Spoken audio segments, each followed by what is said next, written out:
दोस्तों, अगर आपको रहस्यमय कहानियाँ पसंद है और सस्पेंस स्टोरीज पसंद है, तो इस चैनल को सब्सक्राइब करना न भूलें। ये कहानी है द फाइव लिटिल पिग्स की, जो अगाथा क्रिस्टी ने लिखी है। पिछले पार्ट्स की लिंक मैंने डिस्क्रिप्शन में दी है। फिलिप ब्लेक बिल्कुल वैसे ही दिख रहा था जैसे मॉन्टेग्यू डेप्लिच ने उसका वर्णन किया था।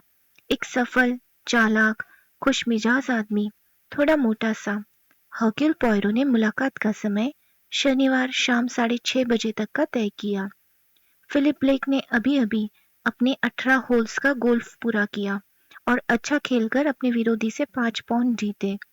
वो अच्छे मूड में था, दोस्ताना और खुलकर बात करने के लिए तैयार। पॉयरो ने अपना परिचय दिया और आने का कारण बताया।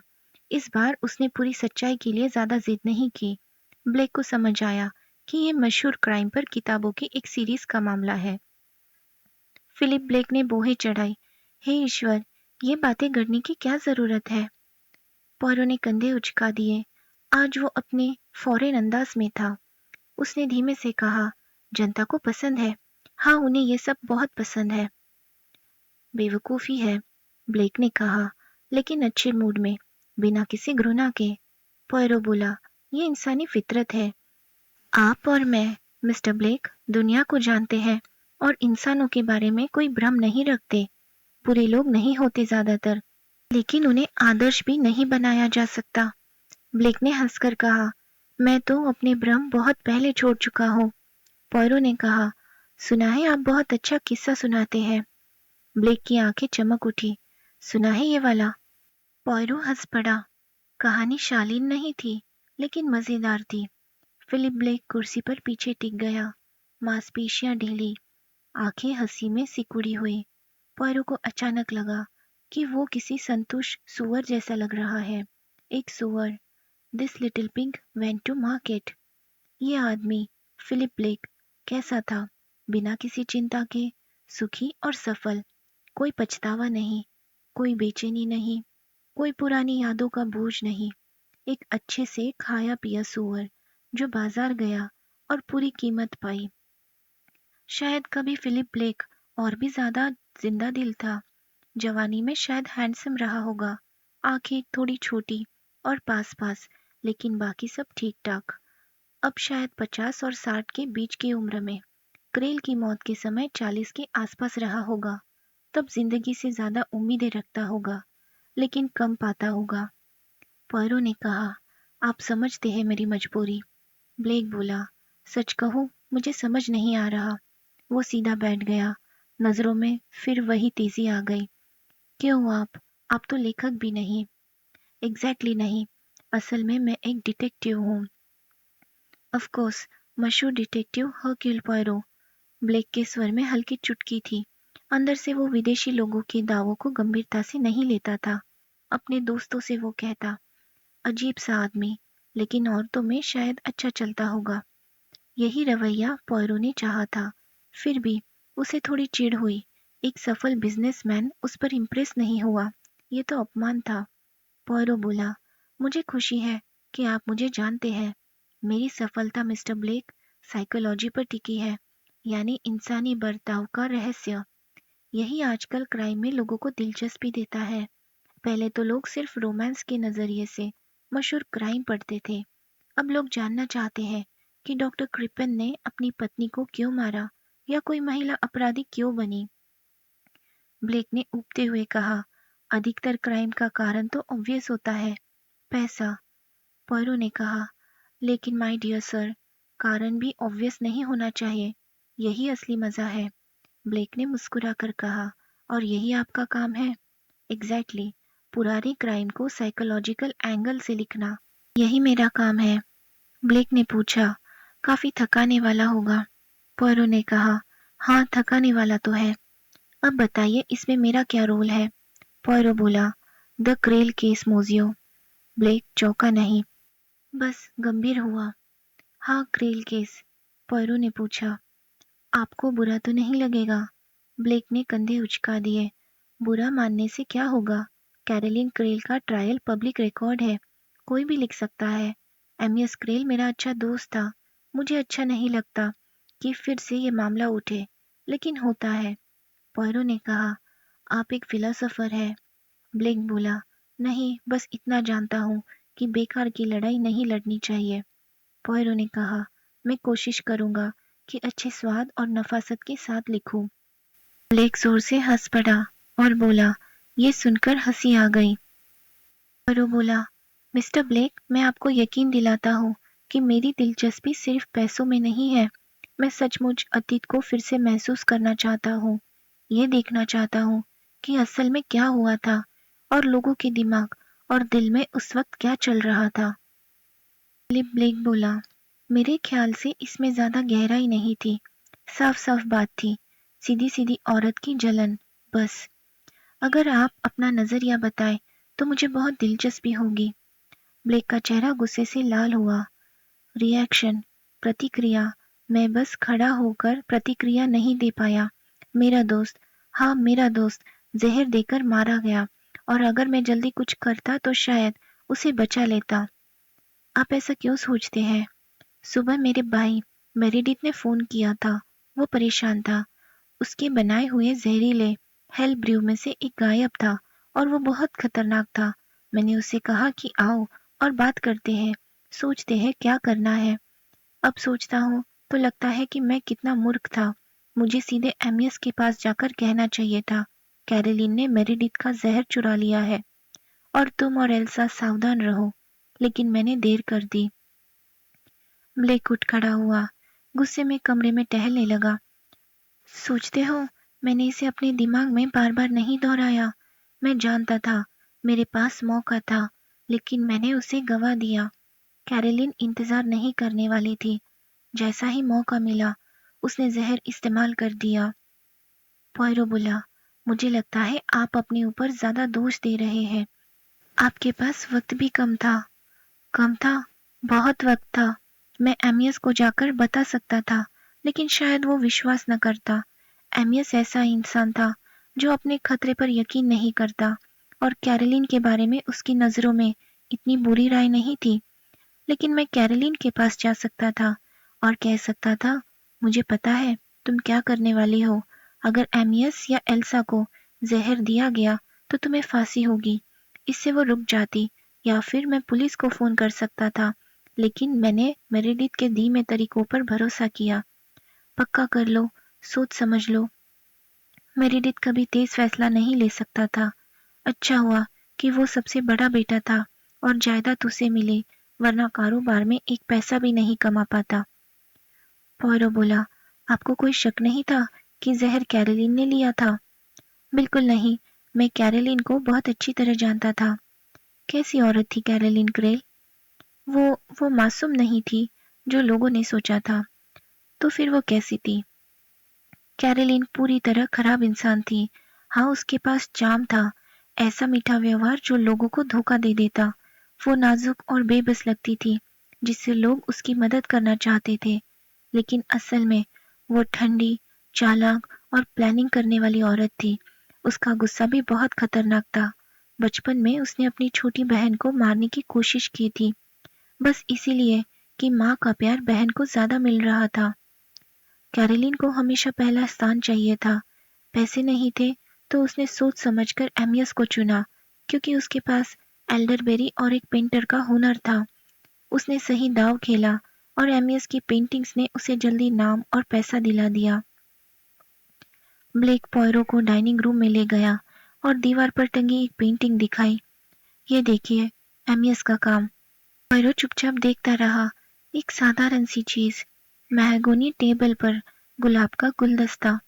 एमियस ने उसे इतना जिंदा और जुनूनी बना दिया था कि देखने वाला रुक जाता था। फूल जलते हुए लगते थे, मेज जैसे जिंदा हो गई हो। पॉयरो ने हल्की सी सांस ली। उसने धीरे से कहा, हाँ, सब कुछ वही है। ब्लेक वापस रास्ता दिखाते हुए बोला, मुझे तो आर्ट के बारे में कभी कुछ पता नहीं था। पता नहीं क्यों मुझे वो पेंटिंग इतनी पसंद है, लेकिन है। ये, ओ छोड़ो भी, ये सच में अच्छा है। पॉयरो ने जोर से सिर हिलाया।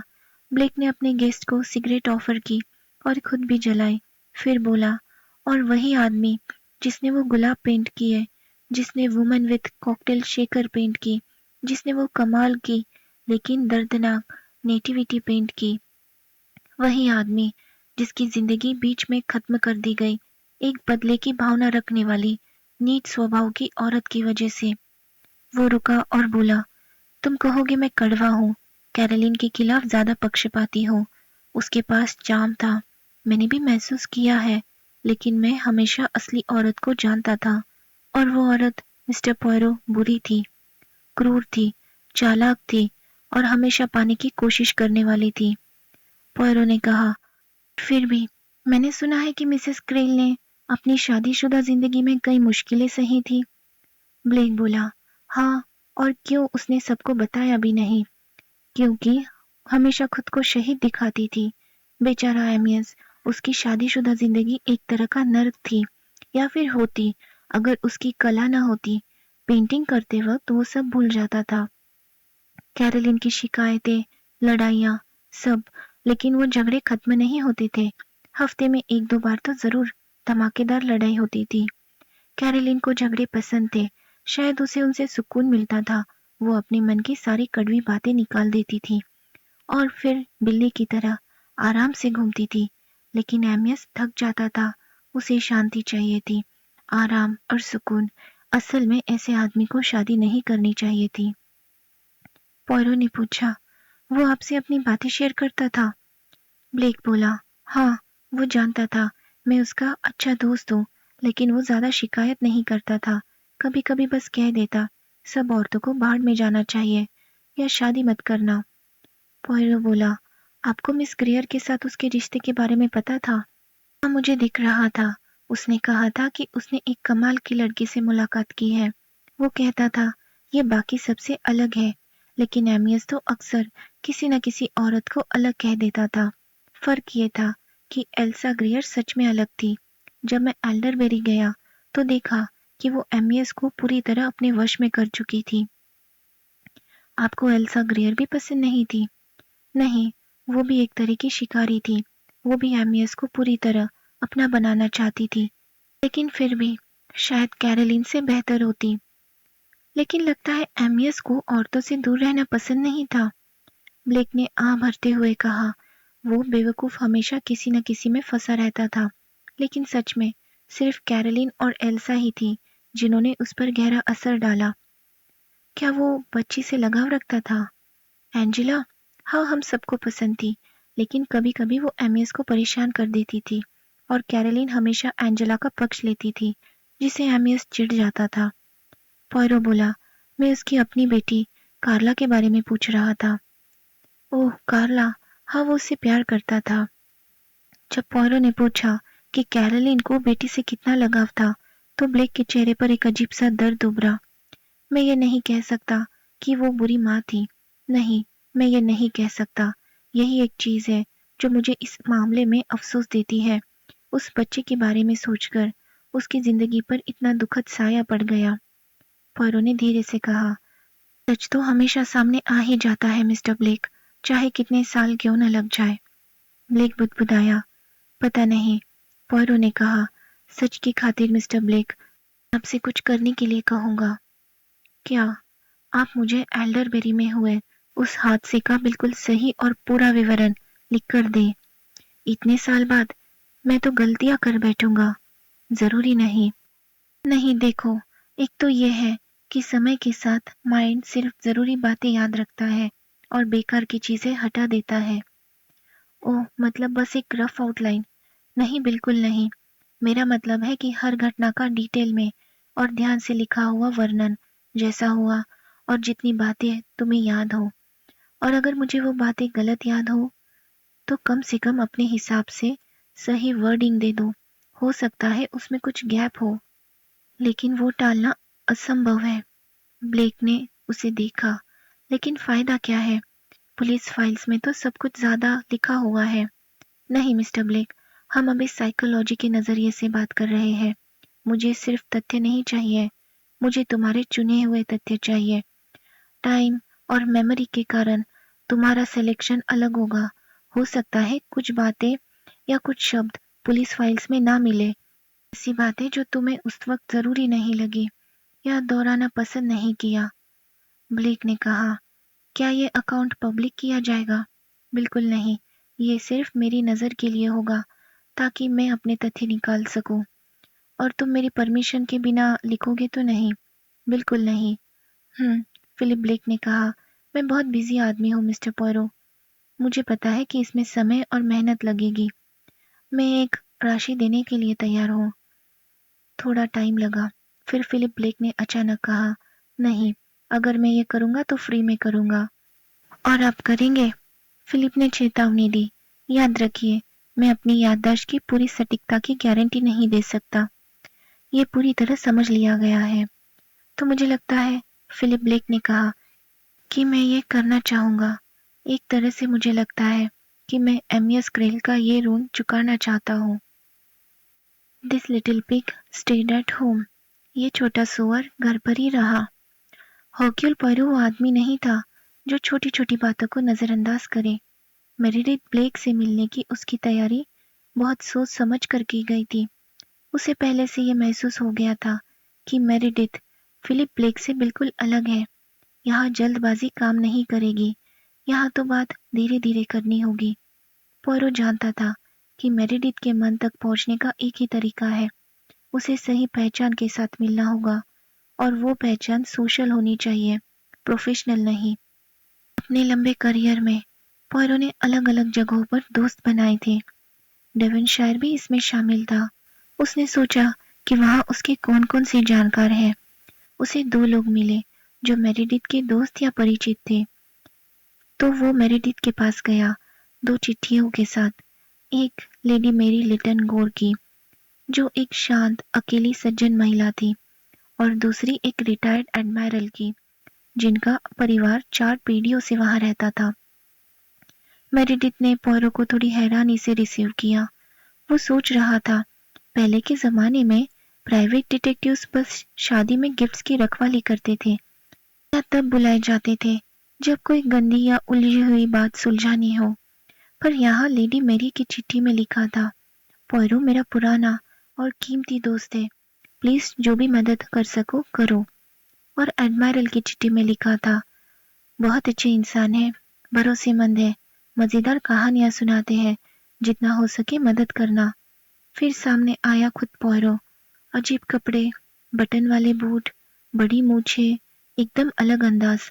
ना लगता था कि उसने कभी शिकार किया है, ना कोई खेल खेला है, और ऊपर से विदेशी। पॉयरो उसकी सोच समझ गया और हल्का सा मुस्कुराया। वो यहाँ वेस्ट कंट्री आया था ताकि अपनी आंखों से वो जगह देख सके जहाँ कई साल पहले ये घटना हुई थी। यही हैंडक्रॉस मैनर में 2 भाई रहते थे, पास के एल्डरबेरी जाते थे, जहाँ एमियस क्रेल और कैरोलिन नाम की लड़की से उनका मेलजोल था। यहीं से मेरिडिथ उस सुबह एल्डरबेरी गया था, 16 साल पहले।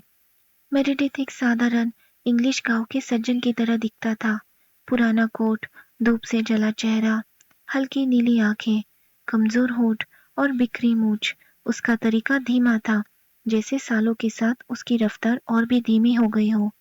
पॉयरो जानता था, ऐसे आदमी को जल्दी में कुछ नहीं कराया जा सकता। उसने तय किया कि यहाँ इंग्लिश बनने का दिखावा करने की जरूरत नहीं। बेहतर है कि वो खुद को एक साफ सुथरे फॉरेनर की तरह पेश करे, ताकि सामने वाला कहे, अरे ये विदेशी है, रिवाज नहीं जानते, लेकिन अच्छे इंसान है। बात शुरू हुई लेडी मेरी और एडमायरल के नाम से। पॉयरो ने कुछ और नाम बीच में डाले, किसी का कजिन, किसी की सिस्टर इन लॉ। धीरे धीरे मेरिडिथ की आंखों में अपनापन आने लगा। फिर धीरे से पॉयरो असली बात पर आया। उसने कहा कि एक किताब लिखी जा रही है और मिस क्रेल, अब मिस लेमरशंट, चाहती है कि वो किताब में सही सही बातें लिखी जाए ताकि किसी की भावनाओं को चोट ना पहुंचे। मेरिडिथ नाराज हो गया। 16 साल पुरानी बातों को क्यों खोद रहे हैं? क्यों नहीं सबको बुला दिया जाता? पॉयरो ने कंधे उचकाकर कहा, आप सही कहते हैं, लेकिन आजकल लोग ऐसी बातें पढ़ना चाहते हैं। कोई भी पुराने मामले पर लिख सकता है। मेरिडिथ ने कहा, बेचारी कार्ला अब बड़ी हो गई होगी। यकीन नहीं होता। पॉयरो ने सिर हिलाया। हाँ, समय कितनी जल्दी बीत जाता है। पॉयरो ने कहा, वो सब कुछ जानना चाहती है। अभी तक उसने सिर्फ ऑफिशियल रिपोर्टें पढ़ी है। मेरिडिथ ने भारी सांस ली।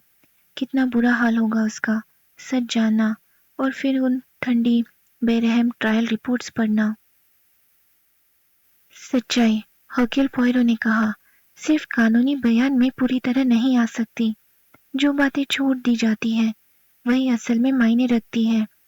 भावनाएं, एहसास, किरदार और वो हालत जो गलती को कुछ हद तक माफ कर सकते हैं। वो रुका और सामने वाला आदमी जैसे इशारा पाकर बोला, हाँ बिल्कुल, अगर कभी ऐसे हालात रहे तो यही मामला है। एमियस क्रेल मेरा पुराना दोस्त रहा है। हमारे परिवार कई पीढ़ियों से जुड़े थे, लेकिन मानना पड़ेगा कि उसका बर्ताव, सच कहूं तो बहुत गलत था। वो एक कलाकार था और शायद यही वजह थी, लेकिन उसने हालात को बिल्कुल अजीब मोड़ दे दिया था। कोई भी सीधा साधा आदमी ऐसा कभी नहीं करता। पॉयरो ने कहा, ये बात सुनकर मुझे दिलचस्पी हुई। मुझे भी वही हालात उलझे हुए लगे थे। कोई सभ्य, दुनियादार आदमी ऐसे अपना काम नहीं करता। ब्लेक का पतला, झिझकता चेहरा अचानक चमक उठा। हाँ, लेकिन असली बात यह है कि एमियस कभी साधारण आदमी था ही नहीं। वो पेंटर था और उसके लिए पेंटिंग सबसे पहले आती थी। कभी-कभी अजीब हद तक। मैं ऐसे आर्टिस्टिक लोगों को समझ नहीं पाता, लेकिन क्रेल को थोड़ा समझता था क्योंकि उसे सारी उम्र से जानता था। उसके परिवार और मेरे परिवार एक जैसे थे। ज्यादातर मामलों में वो वैसा ही था जैसा हम होते हैं, बस कला के मामले में वो अलग था। वो कोई नौसिखिया नहीं था, वो फर्स्ट क्लास था। कुछ लोग तो उसे जीनियस भी कहते हैं। शायद वो सही है, लेकिन इसी वजह से वो थोड़ा असंतुलित था। जब वो कोई पेंटिंग बना रहा होता, तब बाकी कुछ भी मायने नहीं रखता था, जैसे किसी सपने में जी रहा हो। जब तक कैनवस पूरा ना हो, वो बाकी जिंदगी से जैसे कटा रहता था। पॉयरो ने सिर हिलाया, समझ गया। और यही वजह थी कि वो हालात बने। वो उस लड़की से प्यार करता था, उससे शादी करना चाहता था, पत्नी और बच्ची को छोड़ने को तैयार था, लेकिन उसने यहाँ उसकी पेंटिंग शुरू कर दी थी और उसे पूरा करना चाहता था। बाकी कुछ नजर ही नहीं आता था। और ये बात कि ये हालात दोनों औरतों के लिए नामुमकिन थे, शायद उसके दिमाग में आई ही नहीं। क्या दोनों ने उसकी सोच समझी थी? हाँ, किसी हद तक। एल्सा तो उसके काम के लिए बहुत जोश में रहती थी, लेकिन उसके लिए भी ये मुश्किल था। और जहां तक कैरोलिन की बात है, वो रुक गया। पॉयरो ने कहा, कैरोलिन के लिए? हाँ बिल्कुल। मेरिडिथ ब्लेक थोड़ी मुश्किल से बोला। कैरोलिन से मैं हमेशा, मतलब बहुत लगाव रखता था। कभी मैंने शादी की उम्मीद भी की थी, लेकिन वो जल्दी खत्म हो गई। फिर भी मैं हमेशा उसको समर्पित रहा। पॉयरो ने सोचा, ये पुराने जमाने का तरीका उसी आदमी के स्वभाव को बताता है। मेरिडिथ ब्लेक वही इंसान था जो बिना किसी इनाम की उम्मीद के अपनी लेडी की वफादारी से सेवा करता। पॉयरो ने पूछा, क्या आपको उसके लिए ये बर्ताव बुरा लगा? हाँ बिल्कुल, मैंने क्रेल से इस बारे में बात भी की थी, ठीक एक दिन पहले, जब सब हुआ। वो लोग चाय पर आए थे और मैंने क्रेल को अलग ले जाकर कहा कि ये सही नहीं है, ये न कैरोलिन के लिए ठीक है, न उस लड़की के लिए। उसने क्या जवाब दिया? उसने कहा कैरोलिन को बर्दाश्त करना होगा। पॉयरो की भौहें ऊपर उठी। ये तो बहुत बेरहम जवाब है। हाँ, मुझे बहुत गुस्सा आया।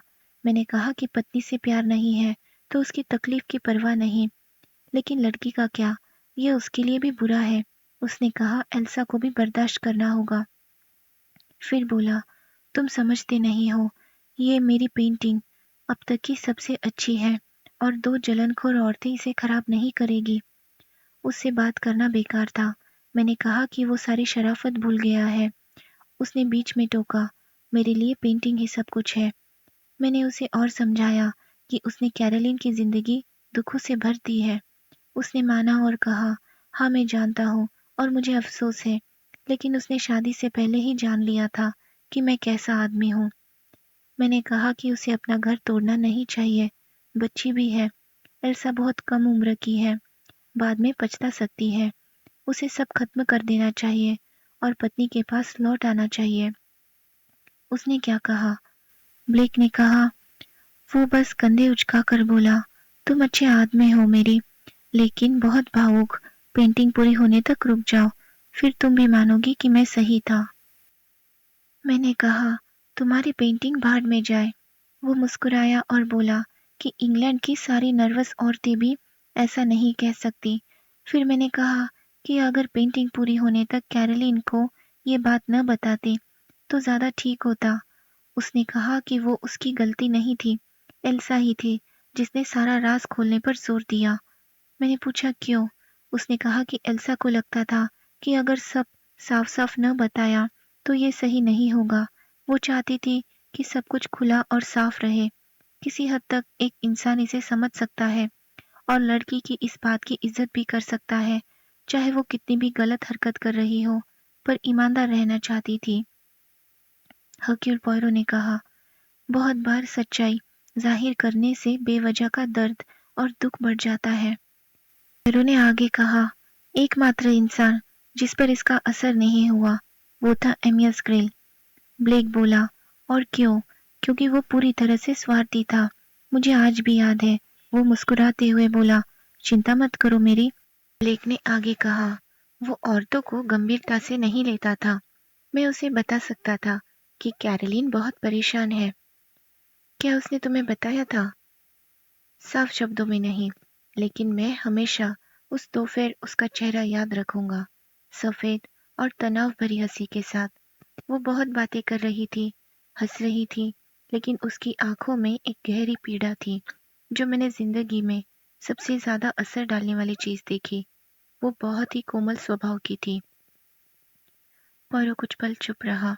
स्पष्ट था कि सामने वाला आदमी ये अजीब नहीं मानता था कि वो उसी औरत के बारे में ऐसे बोल रहा है जिसने अगले ही दिन अपने पति को जानबूझकर मार दिया।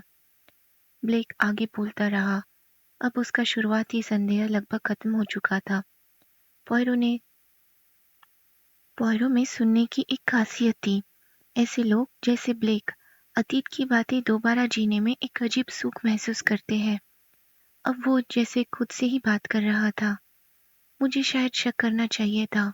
बातचीत कैरोलिन ने ही मोड़ दी थी, मेरी छोटी सी हॉबी पर। ये मेरा शौक था, पुराने इंग्लिश हर्बलिस्ट। बहुत से पौधे पहले दवाइयों में इस्तेमाल होते थे, लेकिन अब ऑफिशियल लिस्ट से गायब हो गए हैं। सच कहूँ तो कई बार साधारण जड़ी बूटी का काढ़ा चमत्कार कर देता है। आधे समय तो डॉक्टर की जरूरत ही नहीं पड़ती। फ्रेंच लोग इन चीजों को अच्छी तरह समझते हैं। उनकी कई तिसाने बेहतरीन होती है। वह अब अपने शौक में पूरी तरह रम चुका था, जैसे डैंडेलियन टी, कमाल की चीज, या गुलाब के बीज का काढ़ा। मैंने हाल ही में कहीं पढ़ा है कि मेडिकल प्रोफेशन इसे फिर से पसंद कर रहा है। मुझे इन जड़ी बूटियों को सही समय पर इकट्ठा करना, सुखाना, पीसना, सब में बहुत आनंद आता है। कई बार तो मैंने पुराने जमाने की अंधविश्वासी सलाह भी मानी, जैसे पौधों की जड़ें पूर्णिमा को खोदना। उस दिन मैंने अपने मेहमानों को जहरीले स्पॉटेड हेमलॉक के बारे में खास लेक्चर दिया। ये हर 2 साल में फूलता है। फल तब इकट्ठा करना जब वे पीले होने से पहले पकने लगे। इसमें कोनाइन नाम का जहर होता है, जो अब ऑफिशियल दवाइयों में नहीं मिलता, लेकिन मैंने इसे काली खांसी और अस्थमा में असरदार पाया है। आप ये बातें अपनी लैब में कर रहे थे? हाँ, मैंने उन्हें सब कुछ दिखाया। वैलेरियन, जो बिल्ली को खींचता है, घातक बेलाडोना और एट्रोपिन के बारे में भी बताया। वे बहुत दिलचस्पी से सुन रहे थे। वे यानी कौन कौन? पूरा ग्रुप, फिलिप, एमियस, कैरोलिन, एंजेला और एल्सा ग्रियर।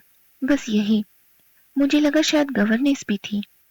नहीं, वो उस दोपहर नहीं थी। नाम भी याद नहीं अब। अच्छी औरत थी, काम को बहुत गंभीरता से लेती थी।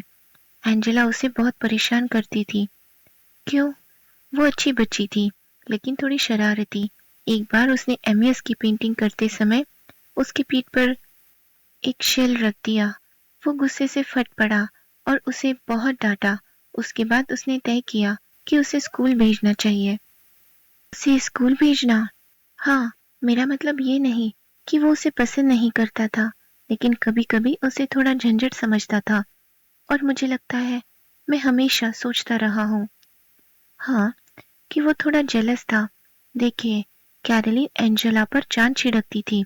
शायद एक तरह से एंजेला उसके लिए सबसे पहले थी और एमियस को ये पसंद नहीं था। इसकी एक वजह थी, लेकिन मैं उस पर नहीं जाऊँगा। पॉयरो ने बीच में कहा, वजह ये थी कि कैरोलिन क्रेल को उस हादसे का अफसोस था, जिसने लड़की का चेहरा बिगाड़ दिया था।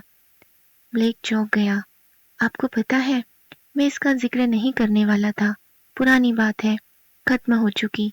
लेकिन हाँ, शायद इसी वजह से उसका रवैया ऐसा था। वो हमेशा महसूस करती थी कि उसे उसके लिए जितना हो सके करना चाहिए, जैसे अपने गुनाह की भरपाई कर रही हो। पॉयरो ने सोचते हुए सिर हिलाया। और एंजेला, क्या उसे अपनी सौतेली बहन से कोई नाराजगी थी? ओह नहीं, ऐसा बिल्कुल मत सोचिए। एंजेला तो कैरोलीन पर जान देती थी। मुझे यकीन है, उसने उस पुराने हादसे के बारे में कभी नहीं सोचा। बस कैरोलीन ही थी, जो खुद को माफ नहीं कर पाती थी। क्या एंजेला को बोर्डिंग स्कूल का आइडिया पसंद आया? नहीं, बिल्कुल नहीं। वो एमियस से बहुत नाराज हो गई थी। कैरोलीन ने उसका साथ दिया, लेकिन एमियस ने पक्का फैसला कर लिया था। गुस्सैल होने के बावजूद वो ज्यादातर मामलों में आसान इंसान था, लेकिन जब वो जिद पर आ जाता तो सबको मानना पड़ता। कैरोलीन और एंजेला दोनों ने हार मान ली। वो कब जाने वाली थी? ऑटम टर्म में। मुझे याद है, वे उसका किट तैयार कर रहे थे। शायद अगर वो हादसा न होता तो कुछ दिन बाद ही चली जाती। सुना था कि जिस दिन वो सब हुआ उसी समय पैकिंग की बात हो रही थी। और गवर्नेंस? क्या मतलब गवर्नेंस? उसे ये आइडिया कैसा लगा? आखिर इससे उसकी नौकरी तो चली जाती। हाँ, किसी हद तक। छोटी कार्ला के साथ वो कुछ लेसन करती थी, लेकिन वो तो बस 6 साल की थी। उसके पास नर्स थी, मिस विलियम्स। हाँ, यही नाम था। उसे कार्ला के लिए नहीं रखा जाता। अजीब है, बात करते करते कैसे पुरानी यादें लौट आती हैं। हाँ, सच है। आप अब वापस पहुंच गए हैं, है ना? अतीत में। फिर से वो सीन, लोगों के बोलने का अंदाज, चेहरे के हाव भाव याद आ रहे हैं। किसी हद तक हाँ, लेकिन कई जगह खाली है। मुझे याद है, जब पहली बार पता चला कि एमियस कैरोलीन को छोड़ने वाला है, तो मुझे झटका लगा। लेकिन याद नहीं कि ये उसने बताया था या एल्सा ने। हाँ, एल्सा ने इस बारे में बहस जरूर की थी। उसे समझाने की कोशिश की थी मैंने कि ये गंदी हरकत है, लेकिन वो बस ठंडी हंसी हंसी और बोली कि मैं ओल्ड फैशन हूँ। हो सकता है हूँ, लेकिन मुझे आज भी लगता है कि मैं सही था। एमियस की पत्नी और बच्चा था, उसे उनके साथ रहना चाहिए था। लेकिन मिस ग्रेयर को ये सोच पुरानी लगी। हाँ देखिए, 16 साल पहले तलाक इतना कॉमन नहीं था, लेकिन एल्सा ऐसी लड़की थी जो मॉडर्न बनने में यकीन रखती थी। उसका कहना था कि जब दो लोग साथ खुश न हो तो अलग हो जाना बेहतर है। उसने कहा कि एमियस और कैरोलिन हमेशा लड़ते रहते थे और ये बच्चे के लिए अच्छा नहीं था। और उसकी ये दलील आपको पसंद नहीं आई? मुझे लगा ये सच में नहीं जानती थी कि वो क्या कर रही है। ये सब बातें उसने किताबों में पढ़ी होगी या दोस्तों से सुनी होगी, जैसे तोता रट रहा हो। अजीब बात है, लेकिन उसमें कुछ बेचैनी थी। इतनी छोटी उम्र और इतना आत्मविश्वास। जवानी में कुछ ऐसा होता है, मोज़ियो पोयरो, जो बहुत गहराई से छू जाता है। मैं समझता हूँ आप क्या कहना चाहते हैं। शायद इसी वजह से मैंने क्रेल से बात की थी। वो लड़की से 20 साल बड़ा था। मुझे ये सही नहीं लगा। अफसोस, जब कोई इंसान किसी रास्ते का निश्चय कर ले तो उसे बदलना आसान नहीं होता। ब्लेक ने बोला, ये सही है, थोड़ी कड़वाहट से। मेरी दखल अंदाजी से कोई फायदा नहीं हुआ। मैं कभी भी कन्विंसिंग इंसान नहीं रहा हूँ। पॉयरो ने उसे एक नजर देखा। वो समझ गया कि सामने वाला अपने व्यक्तित्व की कमी से नाखुश है, और सच भी यही था। ब्लेक कभी किसी को अपने तर्क से मनाने वाला आदमी नहीं था। उसकी कोशिशें हमेशा आमतौर पर नजरअंदाज कर दी जाती, बिना गुस्से के। लेकिन साफ तौर पर वो मूल रूप से एक इनफेक्टिव इंसान था। पॉयरो ने माहौल बदलने के अंदाज में पूछा, आपके पास अभी आपका लैब है? नहीं, तेज और लगभग दर्द भरे लहजे में ब्लेक ने कहा, मैंने सब छोड़ दिया, सब डिसमेंटल कर दिया। कैसे जारी रखता? जो हुआ उसके बाद, पूरी बात देखिए, मेरे सिर भी डाली जा सकती थी।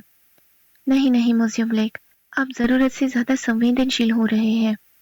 लेकिन समझिए, अगर मैंने वो जहरीले ड्रग्स इकट्ठा न किए होते, अगर मैंने उनके बारे में डींगे न मारी होती, लोगों का ध्यान उनकी तरफ न खींचा होता उस दोपहर, मैंने कभी सोचा भी नहीं था, सोच कैसे सकता था?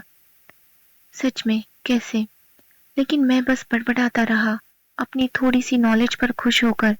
अंधा, घमंडी, मूर्ख, मैंने उस कमबख्त कौनाइन को दिखाया भी, यहाँ तक कि मूर्खता में उन्हें लाइब्रेरी भी ले गया और फीडो का वो हिस्सा भी पढ़कर सुनाया, जिसमें सुकारत की मौत का वर्णन था। बहुत खूबसूरत लेखन, हमेशा पसंद रहा, लेकिन तब से मुझे सताता है। क्या कौनाइन की बोतल पर कोई फिंगरप्रिंट्स मिले थे? एमियस के? नहीं, कैरोलिन के। हाँ, आपके नहीं थे? नहीं, मैंने बोतल को हाथ नहीं लगाया, बस इशारा किया था। लेकिन आपने कभी न कभी तो उसे हाथ लगाया होगा। हाँ, लेकिन मैं समय-समय पर बोतलों की धूल साफ करता रहता था। मैंने नौकरों को वहाँ कभी जाने नहीं दिया। लगभग 4-5 दिन पहले मैंने धूल साफ की थी। आपने उस कमरे को हमेशा लॉक करके रखा? हमेशा। कैरोलिन क्रेल ने वो कौनाइन बोतल से कब लिया? मेरेडिथ ब्लेक ने अनिच्छा से जवाब दिया। वो कमरे से निकलने वाली आखिरी थी। मैंने उसे बुलाया था और वो जल्दी-जल्दी बाहर आई। उसके गाल थोड़े लाल थे और आंखें चौड़ी और उत्साहित। हे ईश्वर, मैं अब भी उसे देख सकता हूँ। पॉयरो ने पूछा, क्या उस दिन आपकी उससे कोई खास बातचीत हुई? मतलब आपने उसके और उसके पति के रिश्ते के बारे में बात की? ब्लेक ने धीमे स्वर में कहा, सीधे तौर पर नहीं, वो वैसे ही लग रही थी, जैसा मैंने बताया, बहुत परेशान। मैंने उससे कहा, जब हम लगभग अकेले थे, मैंने पूछा, क्या बात है? उसने कहा सब खत्म हो गया। काश अब उसकी आवाज में वो बेबसी सुन पाते। वो शब्द बिल्कुल सच थे। एमियस क्रेल ही कैरोलिन की पूरी दुनिया था। उसने कहा कि सब खत्म हो गया। मैं खत्म हो गई मेरेडिथ। और फिर वो हंसी और दूसरी तरफ मुड़ गई और अचानक बहुत ही बनावटी तरीके से खुश नजर आने लगी। पॉयरो ने धीरे से सिर हिलाया। हाँ, मैं समझ रहा हूँ, ऐसा ही था। अचानक मेरेडिथ ब्लेक ने मुट्ठी जोर से मारी और ऊंची आवाज में कहा, मैं आपको ये बताता हूँ मिस्टर पॉयरो, जब कैरोलिन क्रेल ने कोर्ट में कहा कि उसने वो जहर अपने लिए लिया था, तो मैं कसम खाता हूँ कि वो सच बोल रही थी। तब उसके दिमाग में कत्ल का कोई विचार नहीं था। ये बाद में आया। पॉयरो ने पूछा, क्या आपको यकीन है कि ये बाद में आया? ब्लेक चौंका। माफ कीजिए, मैं समझा नहीं। मैं पूछ रहा हूँ कि क्या आपको यकीन है कि हत्या का विचार कभी आया भी? क्या आप पूरी तरह मानते हैं कि कैरोलिन क्रेल ने जानबूझकर हत्या की? ब्लेक की सांस तेज हो गई। लेकिन अगर नहीं, तो आप क्या कह रहे हैं कि ये कोई एक्सीडेंट था? जरूरी नहीं। ये बहुत अजीब बात है। ऐसा है क्या? आपने कैरोलिन को नम्र कहा, जेंटल क्रीचर कहा। क्या ऐसे लोग हत्या करते हैं? वो नम्र थी, जेंटल थी, लेकिन फिर भी उनके बीच बहुत झगड़े होते थे। तो फिर इतनी भी जेंटल नहीं थी। नहीं, वो जेंटल थी, लेकिन समझाना मुश्किल है। मैं समझने की कोशिश कर रहा हूँ। ब्लेक बोला।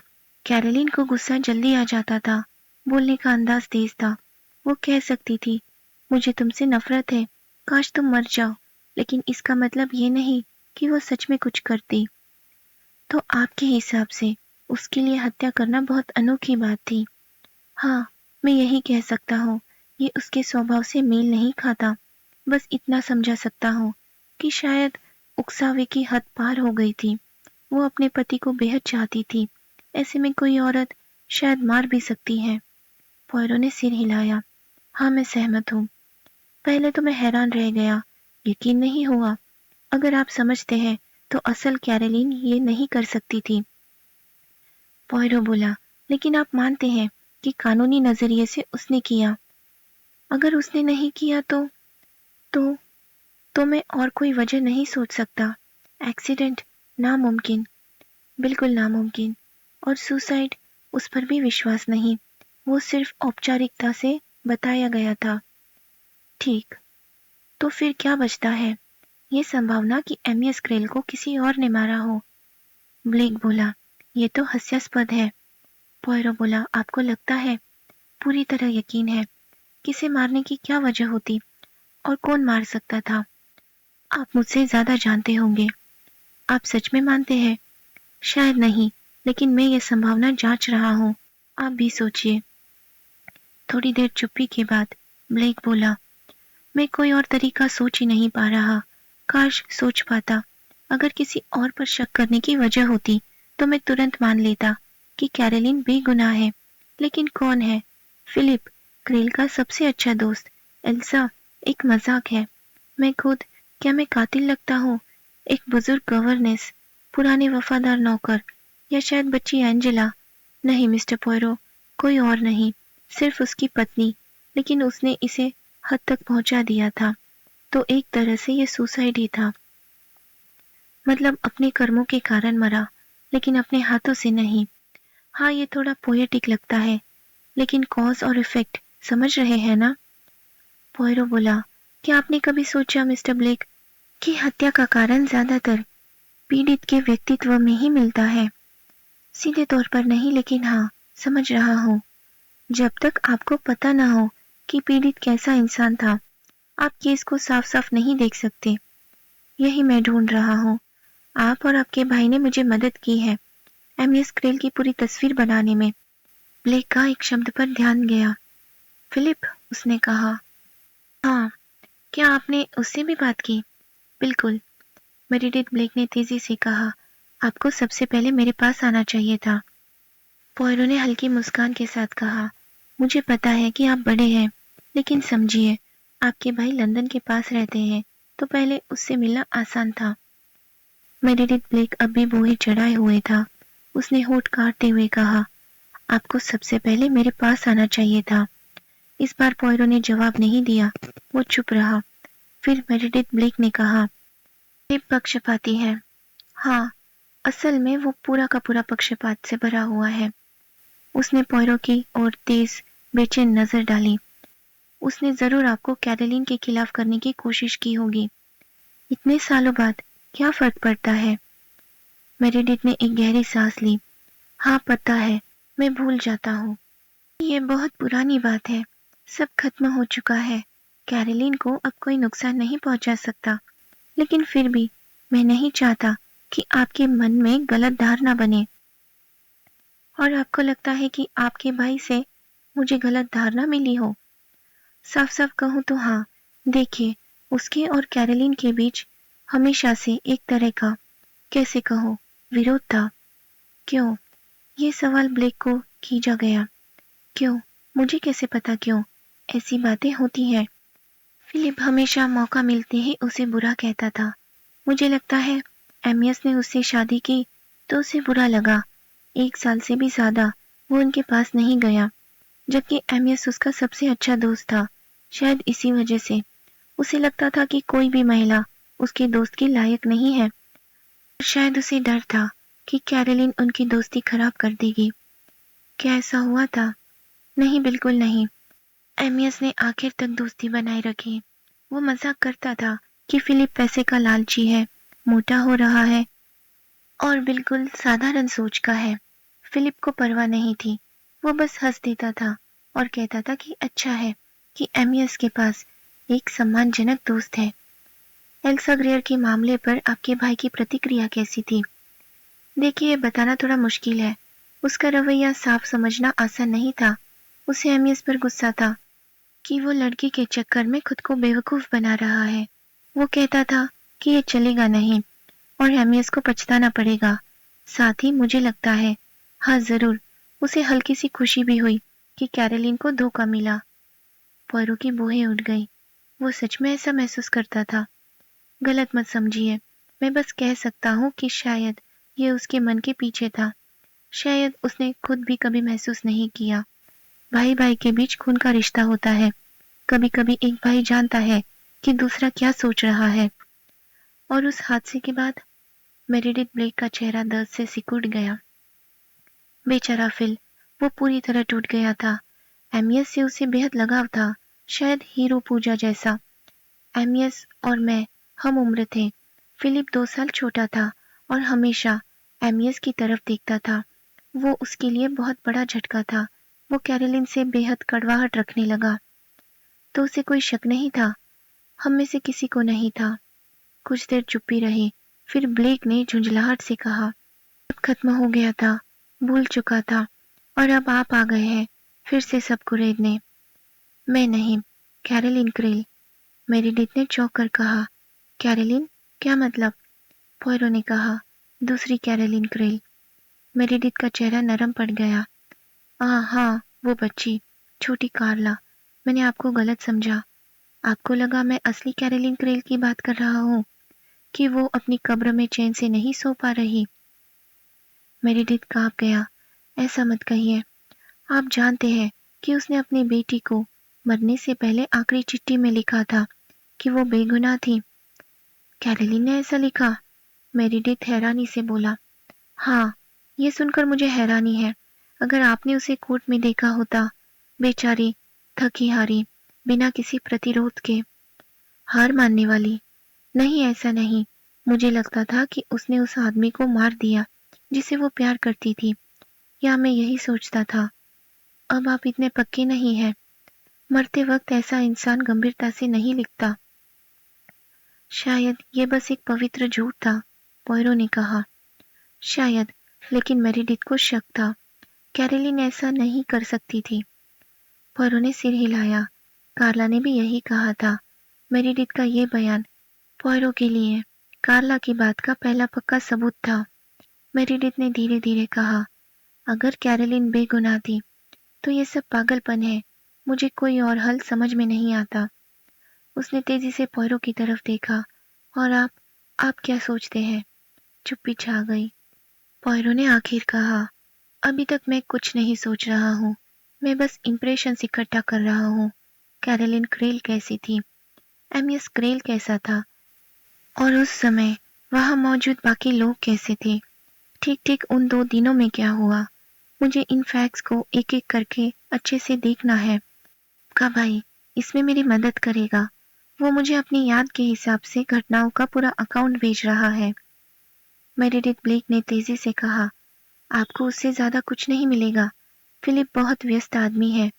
चीजें एक बार बीत गई तो वो उन्हें भूल जाता है, और शायद जो याद रहेगा वो भी गलत याद रहेगा। पॉयरो ने कहा, हाँ, गैप्स तो रहेगी ही, मुझे पता है। मेरीडिथ रुका, फिर थोड़ा लाल होते हुए बोला, मैं आपको एक बात बताता हूँ। अगर आप चाहें तो मैं भी ऐसा कर सकता हूँ। मतलब ये एक तरह का क्रॉस चेक हो जाएगा, है ना? पॉयरो ने गर्मजोशी से कहा, ये तो बहुत ही काम की बात होगी। फर्स्ट क्लास आइडिया है। ठीक है, मैं करूँगा। मेरे पास पुरानी डायरीज भी हैं। बस मैं राइटिंग में अच्छा नहीं हूँ। स्पेलिंग्स भी अच्छे नहीं हैं। आप ज़्यादा उम्मीद तो नहीं करेंगे? अरे मुझे स्टाइल नहीं चाहिए। बस सीधी सादी कहानी लिख दीजिए। जो जो आपको याद है। किसने क्या कहा, लोग कैसे दिख रहे थे, क्या हुआ। अगर कोई बात आपको बेकार लगे, फिर भी लिखे। इसमें माहौल समझने में मदद मिलती है। हाँ, मैं समझ सकता हूँ। जिन लोगों और जगहों को आपने कभी नहीं देखा, उन्हें इमेजिन करना मुश्किल होता है। पॉयरो ने सिर हिलाया। एक और बात पूछनी थी। एल्डरबेरी, ये प्रॉपर्टी के बगल में ही है ना? क्या मैं वहां जा सकता हूँ? अपनी आंखों से देखना चाहता हूँ कि ट्रेजेडी कहाँ हुई थी। मेरीडिथ धीरे धीरे बोला, मैं आपको अभी ले चलता हूँ, लेकिन अब वहां काफी बदलाव हो गया है। क्या क्या नया हुआ है वहां? कुछ नया कंस्ट्रक्शन हुआ है? नहीं, शुक्र है, इतना बुरा नहीं हुआ। लेकिन अब वो एक तरह का हॉस्टल है। किसी सोसाइटी ने खरीद लिया। गर्मियों में बहुत सारे यंग लोग आते हैं। कमरे पार्टीशन कर दिए गए हैं। ग्राउंड्स भी बदल गए हैं। तो आपको मुझे समझा कर पहले जैसे तस्वीर बनानी होगी। मैं कोशिश करूंगा। काश आप इसे पुराने समय में देख पाते। सबसे सुंदर प्रॉपर्टीज में से एक थी। वो खिड़की के बाहर निकले और लॉन के ढलान पर चलने लगे। इसे बेचने की जिम्मेदारी किसकी थी? पॉयरो ने पूछा। एग्जीक्यूटिव्स ने बच्ची के लिए बेचा। डील की सारी प्रॉपर्टी। उसकी बेटी को मिली, उसने विल नहीं बनाई थी, तो ऑटोमेटिकली पत्नी और बच्ची में बांटा जाता।